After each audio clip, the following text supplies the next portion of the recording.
Week 2. So the warm-up for week 2 is once again 5 minutes on the treadmill on a steep incline to increase their heart rate and flow of oxygenated blood to the working muscles, and also to increase the temperature of his muscles so they are more pliable during exercise.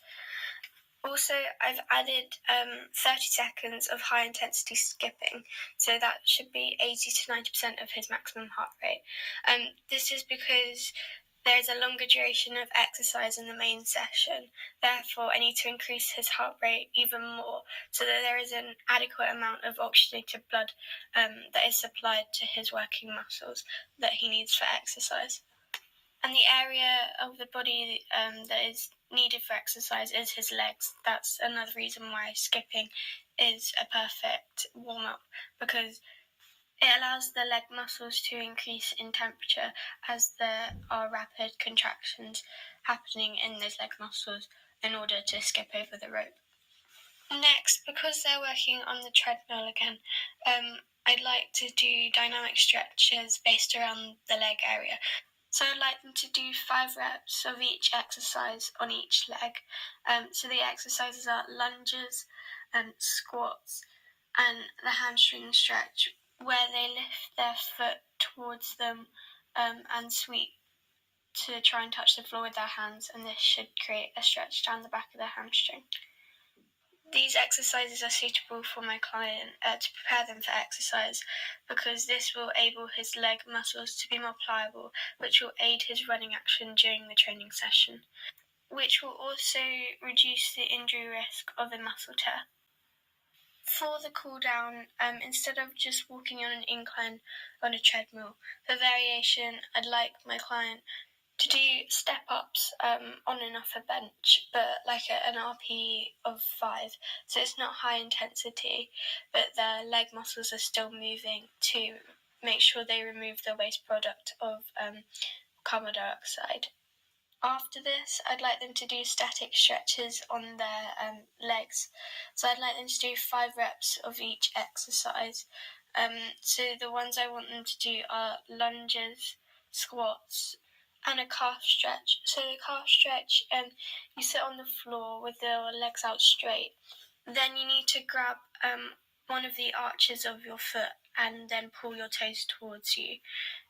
This should create a stretch in your calf.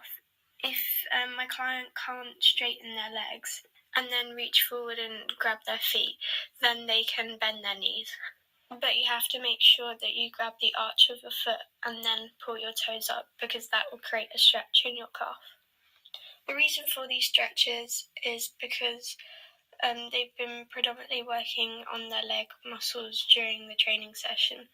So the leg muscles need to be properly cooled down so that next time activity takes place, there is not an injury due to a strain or tear in the muscles, ligaments, or tendons. For Tuesday's session, I have followed progressive overload and increased the duration slightly so that the client can adapt to the demand of the exercise. However, this won't put my client at any risk of causing themselves an injury.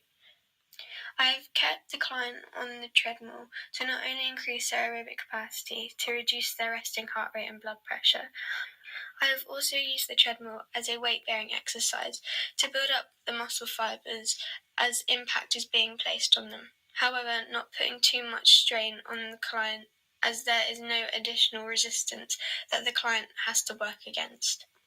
The impact is being put on the client's joints every time they run, so that's how the bones become more dense and the muscle fibers thicken. My client will be running for 12 minutes at 60 to 70% of their maximum heart rate, and they should be working at an RPE of about 6 or 7. This is so they work in their aerobic training zone, so that oxygen is present when doing exercise, as they are trying to work on utilising this oxygen for their working muscles, which equals increasing their VO2 max. On Thursday's session, I've increased the reps by 3. This is due to the progressive overload principle, so that I put more stress on my client's ligaments, tendons, and muscles, so that they increase in flexibility, but so that they don't cause themselves an injury, as not too much strain is being put on these tendons, ligaments, and muscles.